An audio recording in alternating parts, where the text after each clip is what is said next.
We left it at the Gemara, correct? At the beginning of the Gemara. So we're on Daf base, Amud base.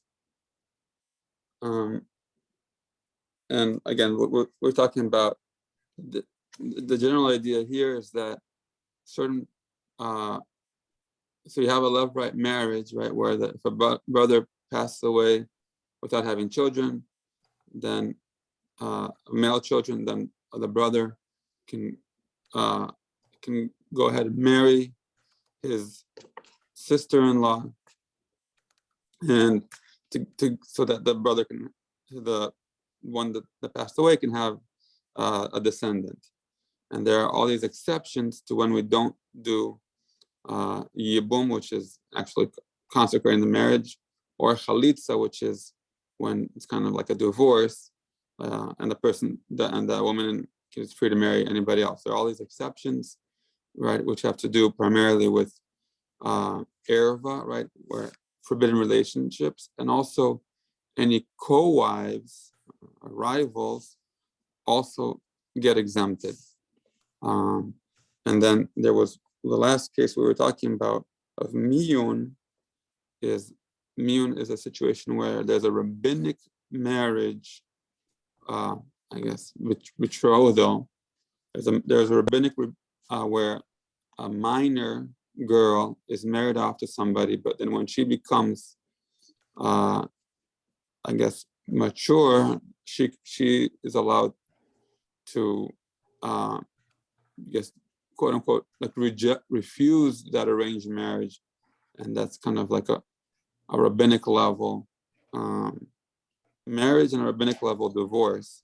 So it becomes like this gray zone, and therefore we don't do yibum, but we do chalitza for such a person, if in the case of miyun.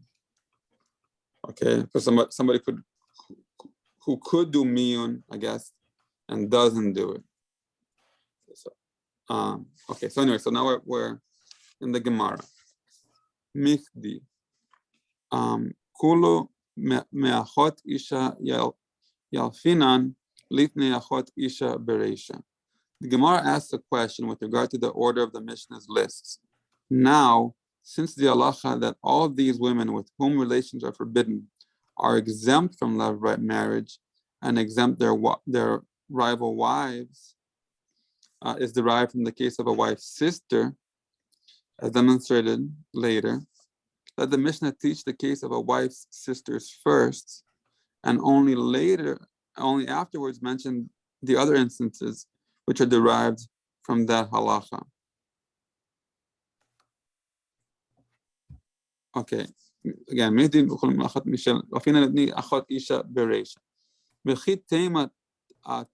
Humrei Naket, Rabbi Shimon he Damar Srefa Hamura. And if you would say that the Tana cited the cases in order of severity, then you must say that it is in accordance with the opinion of Rabbi Shimon, who says the execution by burning is more severe than stoning. For this reason, the Tana began with the cases of one's daughter and his daughter's daughter and his son's daughter and so forth, since one who has relations with these women is punished by burning, after which the Tana listed those cases that until a lesser penalty. Iachi litni chamoto bereisha, the ikar sreifa b'chamoto ktiva, ve'od bater chamoto litni kalato, the vatar sreifa skila chamura. However, the Gemara argues that even so, the order of the Mishnah remains problematic. If so, let him teach the case of one's mother-in-law first, as the main transgression that entails burning is written with regard to his mother-in-law, as it is stated. And if a man take with his wife also her mother, it is wickedness. They shall be burnt with fire, both he and they. And furthermore, after his mother-in-law, let him teach his daughter-in-law, as after execution by burning, stoning is the most severe, the other capital punishments imposed by the courts. Right. So, again, so we're just trying to figure out the order of the Mishnah, and we're seeing that it's probably not written in order of most severe punishments. Ela bito kevan de'ate midrasha chavivale. Rather, the Gemara retracts the previous explanation in favor of the following. With regard to his daughter, since this prohibition is actually derived from a homiletical interpretation and is not explicitly stated in the Torah, it is therefore dear to the Tana. Consequently, he listed this novel case of a daughter first. Okay, so we've had this in other cases also, I believe in Brachot, where where something is more, let's say, more of a chiddush. So you start with that. That's kind of considered like more dear to the Tana. So in this case, it's very interesting how the Torah itself never spells out that relations with one's daughter is forbidden, because that's so obvious. So that's one of the reasons why it starts with that in the Mishnah. Okay, Kulu nami midrasha atu nehid deleinyan yibum atian midrasha ikar isure behedya ktiv behu bito ikar isura midrasha. The Gemara challenges this conclusion. All of the exemptions from levirate marriage for forbidden relatives listed in the Mishnah are also derived from a homiletical interpretation. The Gemara responds, although the matter of levirate marriage is derived from a homiletical interpretation, the main aspect of their prohibition is explicitly written. By contrast, with regard to his daughter from a woman he raped but did not marry, the main aspect of this prohibition is derived by a homiletical interpretation, as the prohibition itself is not written explicitly in the Torah. Okay, so we're getting a little bit more specific, where it's not only a case of a daughter, but it's a case of a daughter that resulted from a case of rape. Okay. Dama Rava Amar li Rav Yitzchak bar Abdimi Atya Henna. As Rava said, Rabbi Yitzchak bar Abdimi said to me, this prohibition is derived by means of a verbal analogy between the word henna in the verse, quote, the nakedness of your son's daughter or of your daughter's daughter, even their nakedness you shall not uncover, for theirs henna is your own nakedness. And the word henna in a different verse, you shall not uncover the nakedness of a woman and her daughter. You shall not take her son's daughter or her daughter's daughter to uncover her nakedness. They, henna, are near kinswomen. It is wickedness, indicating that every daughter is prohibited, even one from rape, just like one's daughter through his wife. Okay, so this is how that idea is learned out. Ita zima also, furthermore, it is derived from a verbal analogy between the word wickedness and in both verses that I read, there was a word wickedness. Okay, it's talking about the one in Leviticus 18:17, the second one that I read, and the word wickedness in the verse. And if a man take with his wife also her mother, there's wickedness. They shall be burnt with fire, both he and they, that there be no wickedness among you. That's a few chapters later. That one who has sexual intercourse from a daughter from a rape is liable to burning. Okay, again, this is all about like the order of the Mishnah. Now there's different questions. Hashta de amrat kol milsa de atzia midrasha chavivale litni laachot isha levasof. Aidi de ayri beisur achavata tana achot ishto. Okay, so now we're still talking about the order. Our solution was to say that the Tana started with what was most dear to him, like the biggest chiddush. But now we have a question on that too. Now that you said that all the matters that are derived from a homiletical interpretation are dear to the Tana, and therefore he gives them precedence, let him teach the case of a wife's sister last, as this is the source of the halacha and is therefore the most straightforward case.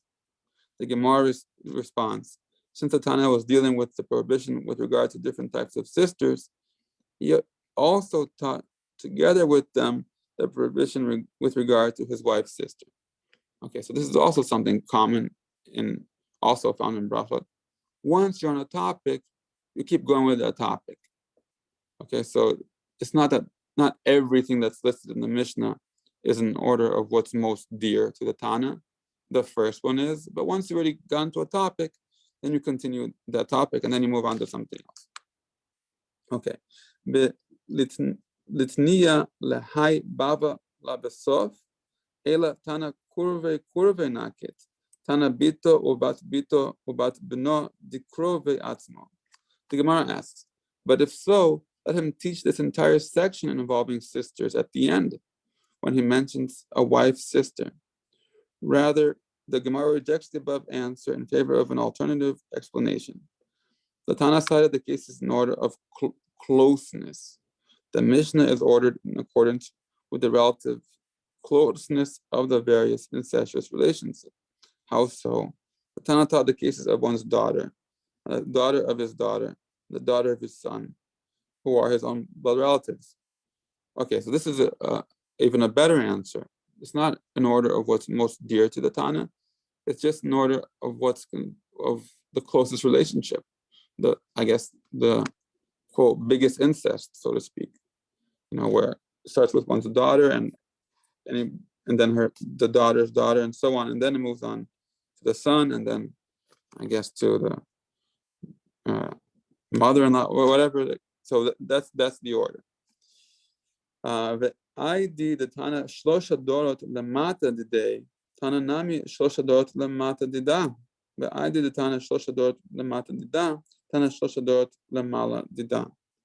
And since he taught 3 generations of one's offspring below, his daughter, the daughter's daughter, and his son's daughter, he also taught 3 generations of his wife's offspring below, his wife herself, her daughter, and her daughter's daughter. And since he taught 3 generations of his wife's offspring below, he also taught 3 generations of her family above from previous generations, namely herself, her mother, her mother-in-law, and his mother-in-law's mother. Okay, so that's 3 generations going up from his wife. But the Tana achoto ve'achot imo dikrove atzmo ve'aydi de'ayri be'isur achava Tana achot ishto ubedinhu de likadma lachaloto mikami eshet achiv shelo haya be'olamo delo mishum kurva hu dasira ela aydi de'ayri be'isur achava Tana eshet achiv shelo haya be'olamo ve'hadar Tana kalato. And afterward, he taught the case of his sister and his mother's sister, who are his own blood relatives, but less closely related to him than his daughter.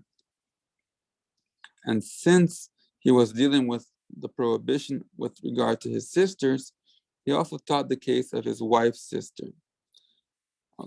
And by right, the Tana should have preceded the case of his daughter-in-law before that of a wife of a brother with whom he did not coexist, as it is not due to their relationship that she is prohibited, but rather because she is excluded from the mitzvah of levirate marriage. However, since he was dealing with a prohibition with regard to siblings, he taught the case of a wife of a brother with whom he did not coexist, as this also involves a sibling. And then the Tana taught the case of his daughter-in-law. Okay, so then it went from the mother, his wife, and the mother-in-law all going up, and then after that, it talked about his sister and his mother's sister, who are blood relatives, but less close than the daughter. Okay, so again, it's just kind of giving you the rationale of this different order, and again, talking about the case of the sibling that didn't coexist. Rabbi Marla mentioned this yesterday. If the brother was born after the person already passed away, that brother is not included in the Torah's listing. Okay, so again, this is all about the order, but we're gonna move to, I guess, a different part of we're analyzing the language now of the Mishnah. Umay iri detana potrot litni osrot itana osrot haba amina asur liyabem val michaletz haltza kamash malan. Okay, so then we said how if one wife is prohibited and all the from doing yibum and chalitza, then all the other wives, the other co-wives, get a free pass too. And the language uses potrot, right? They exempt. The Gemara continues to analyze the language of the Mishnah. And why does the Tana specifically teach they exempt their rival wives? Let him teach they prohibit them. As ultimately the rival wives are not only exempt from Rabbinic marriage, but each is actually forbidden to her yavam.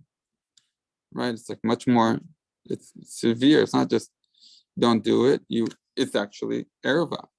The Gemara explains that if he had taught they prohibit them, I would say that this means it is prohibited to enter into levirate marriage, but she must perform chalitza, right? So then you would say, okay, yeah, the erba is prohibited, but to just spit in somebody's shoe, right, and get a divorce that way, you would think that would have to be done. Therefore, it teaches us using the language of exemption to indicate that she is entirely exempt and does not perform chalitza. Okay, velitni asura lachalot, ma'ika avid, almala, imata omer choletzet midyabemet. Okay, but we have this kind of language in other places. The Gemara raises a difficulty. If so, let him teach she is prohibited from performing chalitza. Right? Once you know that she can't do chalitza, obviously she can't do yibum.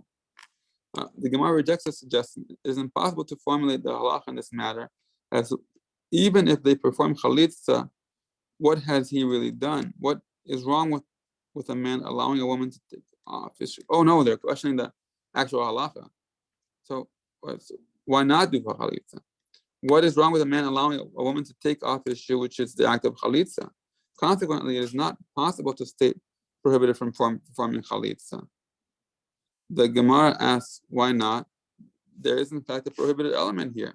If you say she performs chalitza, it might be said that she may also enter into levirate marriage, and that in this specific instance, he performed chalitza merely because he did not wish to marry her. In that case, it might erroneously be claimed that if another wished to marry the rival wife of his yavam, he is permitted to enter into levirate marriage. Okay, again, so the question here was, is there really a prohibition of chalitza? Can you say somebody is prohibited from spitting in another person's shoe and getting a divorce? It would be, I mean, it wouldn't really be a prohibition. It would be more like that this wouldn't have any effect. So that language would be discouraged because it would confuse people to say that chalitza is prohibited. But then the Gemara answers that and saying, no, actually, you could say it's like a gezerah kind of thing where we prohibit a chalitza because if we don't prohibit a chalitza, somebody's going to come to think that yibum is allowed, and that chalitza was performed. And anyway, let's keep going. Kevan bimkom mitzvah huda sira tzara v'shalom bimkom mitzvah sharia mishum achi tani potrot. Okay, in light of the previous argument, the Gemara suggests another reason that the Mishnah does not use the expression prohibited, since it is only in cases where the mitzvah of levirate marriage applies, the rival wife is forbidden to him, and where no mitzvah applies, she is permitted, as it is permitted for the man to marry the widowed rival wife of a non-relative. But due to that reason, he taught they exempt their rival wives and do not. And not they prohibit them. In other words, the Tana is teaching that they are not prohibited to him in their own right. Okay, so yeah, the reason why we have to use this language of potrot is because the co-wives are not really prohibited to him from an erva perspective. it's just because of this whole situation with this co-wife. So if we use the language prohibited, we can get to that problem of thinking that they were prohibited from this forbidden relationship perspective. Okay, so anyway, that's why the word is potrut. Okay, now another question regarding the wording of the Mishnah. Umay irya detani mina chalitza mina yibum litni mina yibum lechude itana mina yibum haba mina michalitz chalitza yibume lo miyabma kamash malan kol ole liyibum ole lechalitza v'chol sheno ole liyibum eno ole lechalitza. Okay, the Gemara continues its analysis of the wording of the Mishnah, and why does the Tana specifically teach exempt from chalitza and from levirate marriage? Let him teach exempt from levirate marriage alone. The Gemara answers, if he were to teach from levirate marriage, I would say that she must perform chalitza and she must not enter into levirate marriage. The Tana therefore teaches us that every woman who is eligible for levirate marriage is eligible for chalitza, and anyone who is ineligible for levirate marriage is likewise ineligible for chalitza. There's no obligation of chalitza applies unless there's an obligation of a levirate marriage. Okay, so it's like kind of agav urche, right, where there's an additional teaching that's spelled out, even though it might be not absolutely necessary in that context. We just want to know this principle that wherever there can be yibum, right, levirate marriage, there can be chalitza, and wherever there can't be yibum, there can't be chalitza. Okay, but there's still another question on that. Be'litni mina yibum o mina chalitza, inami mina chalitza lechuda. Abashal hi damar mitzvat chalitza kodemet lemitzvat yibum. The Gemara further inquires, and let him teach from levirate marriage and from chalitza. The Torah states the option of levirate marriage first. Okay, so it's kind of saying why it's like asking about the order here. Why does it say chalitza and yibum? You should say first yibum and then chalitza. Alternatively, let him teach from chalitza alone, or just say chalitza, as this would indicate that she may not enter into levirate marriage either.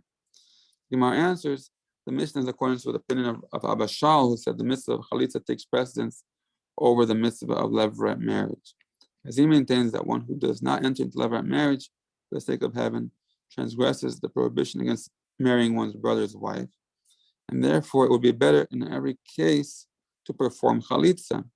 Consequently, the Tana mentions chalitza before levirate marriage. Rabbi Marlo mentioned this yesterday. This opinion of Abba Shaul is that we are very careful about doing yibum, and basically that's why we don't even do yibum nowadays at all. Is that there's if it's not done, for the sake of heaven, as it says here, then it becomes a very big problem. So the preference would be for chalitza and not yibum. Okay, so that's why you have that order here, and that's why you don't just say chalitza either. Okay, one more question about the language of the Mishnah. Minyana de reisha lema'utei mai, minyana de seifa lema'utei mai. Okay, so whenever you have like a specific number of things mentioned, or in this case about the 15 different women, what exactly are you trying to exclude here? What's somebody that would be allowed to do chalitza and yibum? Okay, the Gemara asks another question with regard to the language of the Mishnah. The enumeration of the first clause of the Mishnah, 15 women, which indicate that those women alone are included in this list, serves to exclude what? Which other cases might have been included? And the enumeration of the latter clause, which states these exempt their rival wives, again, meaning these and no others, serves to exclude what? Since the Mishnah specifies only these women and no others, Gemara asks, which other women might have been included in these lists? Okay, Lemeute the Rav Asi, Rav Asi Lemeute Mai. Okay, so the Gemara answers that these enumerations come to exclude the additions of Rav and Rav Asi. Okay, but what do Rav? Okay, Rav added the wife of a woman suspected by her husband of adultery, while Rav Asi added the wife of an idleness. The Gemara asks, and according to the opinion of Rav, and according to the opinion of Rav Asi, the enumeration of the Mishnah comes to exclude what? Okay, so now we're trying to understand Rav and Rav Asi's opinion as to what they believe the Mishnah is coming to exclude. Isvira lehu dehadade hada lemaute tzart mema'enet v'hada lemaute tzart machazir grushato. The Gemara responds, if each maintains in accordance with the opinion of the other, then one enumeration of the Mishnah comes to exclude the arrival of a wife who performed refusal. If the deceased brother had two wives, one of whom was a minor and she refused the Yabam, her wife is prohibited from levirate marriage with him. However, the latter is not entirely exempt and must perform chalitza. Another one comes to exclude the arrival of the wife of one who remarries his divorcee, i.e., a woman who was illicitly remarried by her former husband after she had been married to another man. Okay, so these are, again, cases which the Mishnah does not state are forbidden from doing chalitza and yibum. And these are cases that Rav Asi and Rav were saying that the Mishnah is explicitly trying to exclude. One, the case of, there's similar cases. One is a rabbinic divorce, right? The one where the woman was rabbinically married to begin with because she was married off as a minor and she refused the marriage later. So then her co-wife, another one is the co-wife of a woman who was remarried, who was divorced by her husband and then remarried illicitly, meaning she had married somebody else also in the meantime. Okay, so again, this is just to figure out Rav and Rav Asi's opinion of what the Mishnah is coming to exclude. Okay, there's another opinion. Or if it lost svira lehud dehadadi hada lemote dechavrei hada lemote otzaras lemamanet otzaras machazir grushato. And if Rav and Rav Asi do not each maintain according to the opinion of the other, then one enumeration comes to exclude the opinion of the other. They do not agree that the halacha stated by the other should be included in the Mishnah. And the one who comes to exclude one of the above suggestions, either the rival wife of a wife who performed refusal of the wife of the rival wife of the wife of one who marries as divorcee. Okay, so again, one Rav Asi, Rav was held that this addition about a woman who is a sota, that she doesn't qualify.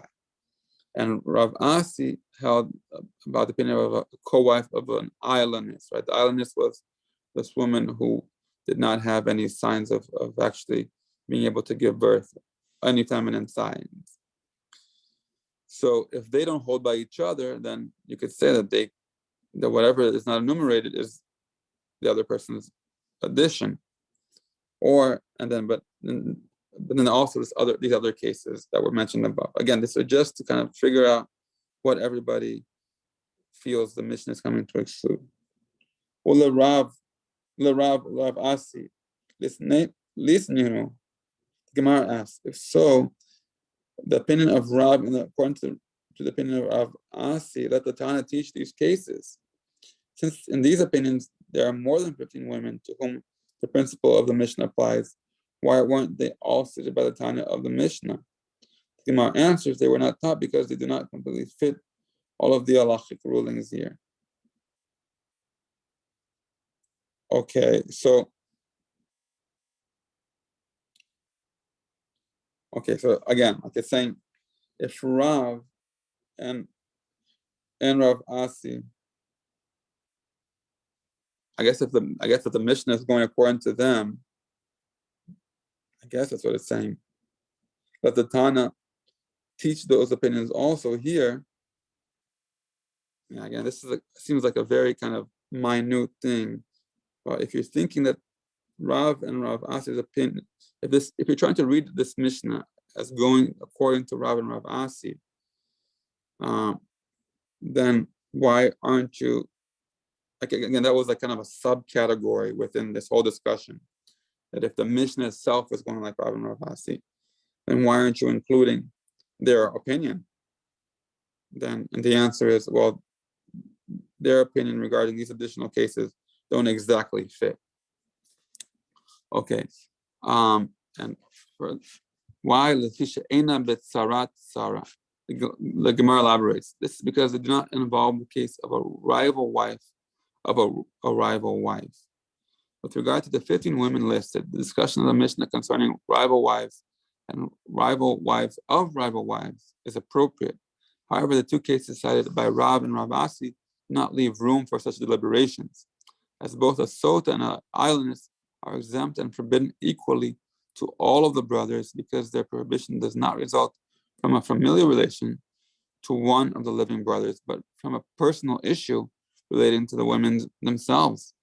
Since none of the brothers may marry her rival wife, there is no possibility of a rival wife of a rival wife. And consequently, these cases were omitted from the Mishnah's list of 15 women. Okay, so the Mishnah's case, I can kind of expand it forever. The rival wife, the rival of the rival, ongoing. These two cases about Rav and Rav Asi do not fall into that category. Okay, so now we're moving on now to the actual halacha regarding love-right marriage.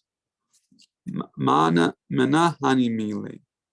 Okay, the Tana Rabbanan.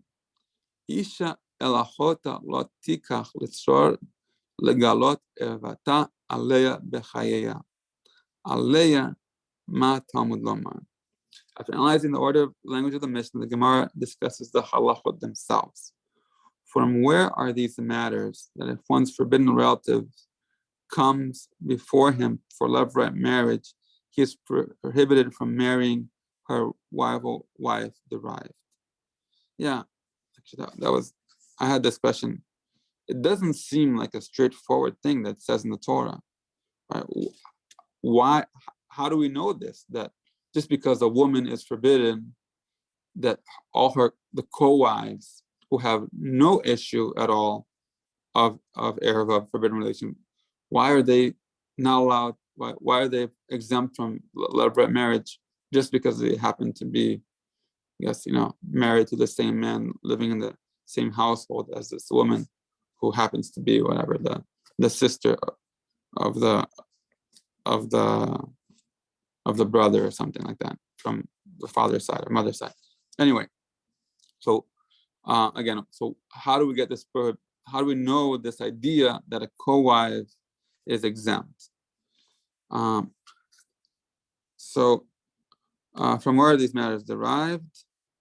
It is as the sages taught with regard to the verse, and you shall not take a woman to her sister to be a rival to her, to uncover her nakedness with her in her lifetime. What is the meaning when the verse states that apparently it's a purpose phrase with her? לפי שנאמר, יבמה יבוא עליה, שומע אני אפילו באחת מכל הראיות האמורות בתורה. הכתוב מדבר, נאמר כאן עליה, נאמר להלן עליה. The Braita explains, since it is stated with regard to a wife of a deceased brother, her brother-in-law will have intercourse with her, I would derive that when the verse speaks of the mitzvah of love-right marriage, it includes even any one of those with whom relations are forbidden, as mentioned in the Torah. Therefore, one derives a verbal analogy. It is stated here with regard to a wife's sister with her, and it is stated with regard to a love-right marriage with her. Ma lahalan b'mkom mitzvah Afkan bimkom mitzvah, b'amar Rachmana lo tikach. The Braita explains the verbal analogy. Just as there, levirate marriage involves the performance of a mitzvah, so too here, the statement uncover her nakedness with her includes the performance of a mitzvah. And the merciful one states in the Torah, you shall not take. The phrase with her teaches that even in a case where there's an obligation of levirate marriage, the Torah prohibition prescribing relatives remains in force. Okay, again, so this idea of with her comes from marrying two sisters, right? If you're married to a woman, you cannot marry her sister during the lifetime of the wife, right? After the wife passed away, then you would be allowed to marry her sister. But anyway, in that verse it says with her. So even though you would think that you're doing a mitzvah by marrying the sister, right? Yaakov Avinu himself did it right before these laws were in effect. Just as there's a mitzvah, but you don't do it because it's an ereva. Here too, when it comes to levirate marriage, even though there's a mitzvah, you don't do it because there's all these cases of ereva, of forbidden relationships. So it does not trump. The only place that it trumps is the actual, right? The actual sister-in-law, which if the brother was alive or had passed away with offspring, it would be an ereva. Okay, but ainly Ela he sarata minayin. Okay, so you gave me this whole explanation. All right, what I'm trying to learn out is how come the co-wives are forbidden? You haven't taught me anything about that. Talmud lomar litzror. Ve'ein ela sarata minayin. Talmud lomar litzror velo latzor. Okay, so in that specific verse that we talked about above, about the two of the two sisters being married, well, if you marry the sister's going to, I guess, be a pain, right? The Torah from the word Sarah, to be a pain, to be a rival to her own sister. Kind of a little bit like the case of Rachel and Leah. So from there, because it says that's a case where you cannot have that marriage take place, we learn now regarding all these cases of Yibam that Sarah also you cannot marry. I'll read it here in the Quran. The Braita continues, and I have derived only that she, his wife's sister, is exempt from levirate marriage. From where do I derive that her rival wife is also exempt? The verse states, to quote, to be a rival to her, Leviticus 18:18, which indicates that not only is she prohibited, but so too is her rival wife. And I have derived only her rival wife. From where is it derived that the rival wife of her rival wife is also exempt? The verse states to be a rival litzror with two reishes, using the full spelling with a double reish, and not latzor. This indicates that there are several rival wives, one after another. Okay, so that's how you derive this idea of a co-wife. Basically, you learn it out from the verse itself. Okay, the ainli ela achot isha shara arayot minayin.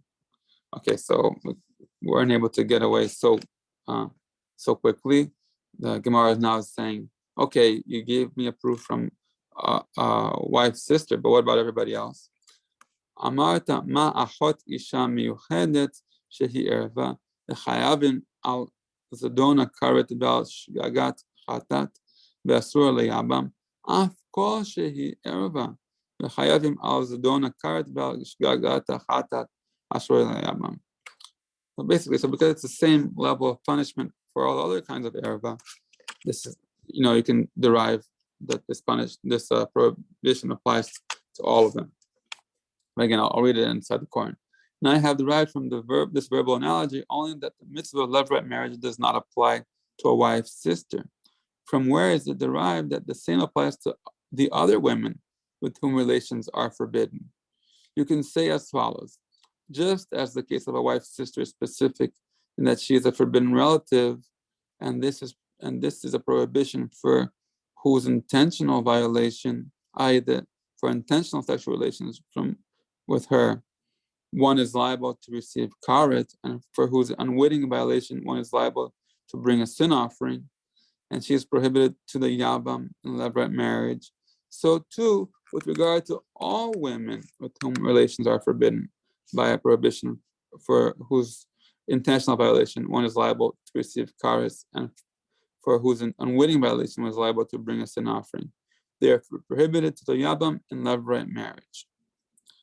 Okay, so kind of learned out from the verse about the wife's sister, because the same level of prohibition, this prohibition would apply to all the women. The ainly elahen sarote minayin. Okay, but again, what about all the tsarot, all the rival wives? Amarta ma'achot isha miyuchedet shehi erva v'chayavim al zdona karet bel shigarat chatat v'asur leyabam v'tzarata asura af kol shehi erva v'chayavim al zdona karet v'ashigarat chatat v'asur leyabam tzarata asura. מכאן אמרו חכמים 15 נשים פוטרות את צרותיהם וזרועותיהם מן החליצה מן הייבום עד סוף העולם. I'm not sure I fully understand what the question was here, but again, it's just the answer seems to be the same. Okay, the previous answer didn't spell out that we derive that the co-wives are forbidden, just as we derived that from the wife's sister. And this one just kind of spells out, just because you have the same prohibitions regarding everything else, you also have the same prohibition regarding the co-wives of everybody else.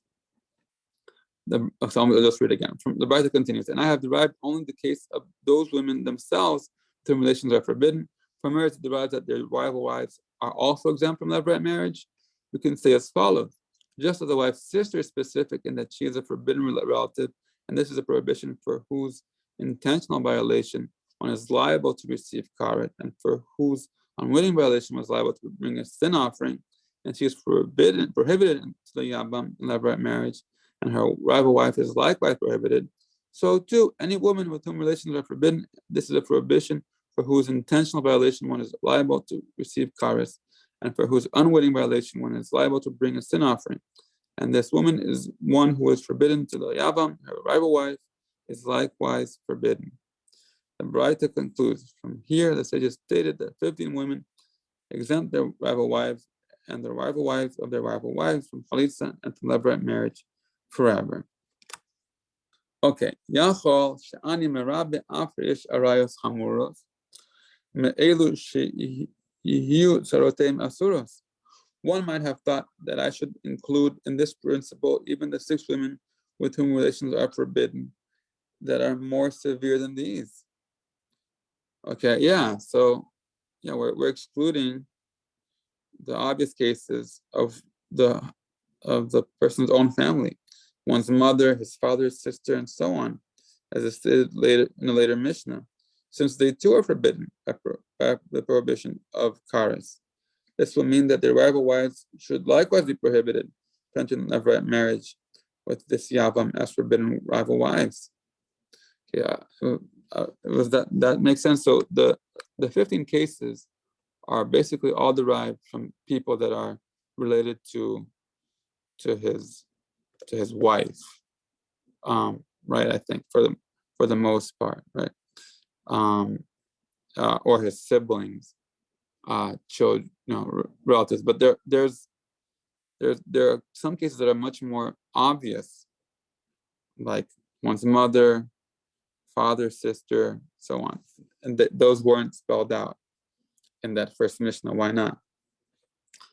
Amarta ma achot ishto miyuchedet shehi erva lechayavim al zodona kares bel shkigata chatat ve'efshar linase la'achim v'asura leyavam v'tzarata asura af kol shehi ervata v'chayavim al zodona kares bel shkigata chatat ve'efshar linase la'achim In response, you can say, just as the wife's sister is specific in that she is a forbidden relative, and this is a prohibition for whose intentional violation one is liable to receive karet, and for whose unwitting violation one is liable to bring a sin offering, and she is permitted to marry one of the brothers, but she is prohibited to the Yavam in levirate marriage, and her rival wife is likewise prohibited in levirate marriage. So too, with regard to any women, relations are forbidden. It's a prohibition for whose intentional violation one is liable to receive karet, and for whose unwitting violation one is liable to bring a sin offering, and who is permitted to marry one of the brothers, but she is prohibited to the Yabam in levirate marriage. Her wife is also prohibited in levirate marriage. Okay, so basically all these other cases that we just talked about here, that one brother is prohibited from doing levirate marriage, but there are other brothers there that would be exempt, right? That could still perform levirate marriage. But one's own father, that he's the father for all the other brothers also, and the aunt also. So those cases are on a different category where all the brothers are prohibited. So I guess we'll just do a little bit more and we'll finish up soon. Okay. Yatsu shesh arayos hamos me'elu hoyel de'i afshar lenase lachim taroteim mutarot shen sarata elam me'ach. This excludes the 6 women with whom relations are forbidden by a more severe prohibition than those, since they may not marry the brothers, i.e., they are forbidden to all the brothers. Basically what I just said. One's mother may never marry his brother, either because she is also that brother's mother or because she is his father's wife. Consequently, their wives are permitted, as the halacha with regard to a rival wife applies only to the brother. In other words, the prohibition against marriage to the rival wife of a forbidden relative is applicable only in instances of levirate bonds. Levirate bonds does not take effect at all. The rival wife is not forbidden. Okay, so this very last part here. Azara shamanu onish minayin amar kara ki kol ish asher yaseh mikol to'avot gomer. The bride adds, we have learned the warning concerning this prohibition that the Yaba may not marry his forbidden relative from the verse, quote, and you shall not take a woman to her sister to be a rival to her, to uncover her nakedness with her in her lifetime. From where is the punishment that he incurs that if he transgresses and marries her derived? The verse states, for whoever shall do any of these abominations, the souls that do them shall be cut off from among their people. Okay, so the bottom line is that not only is there a warning against the Yafam from marrying these people, he also gets punished for it as well. I think maybe we stop here, no? Hey, I'll take the rest of the day off. All right. Daniel. All right, thank you. Hopefully that makes sense. Have a wonderful So day. we're gonna have a Magid cheer for tomorrow.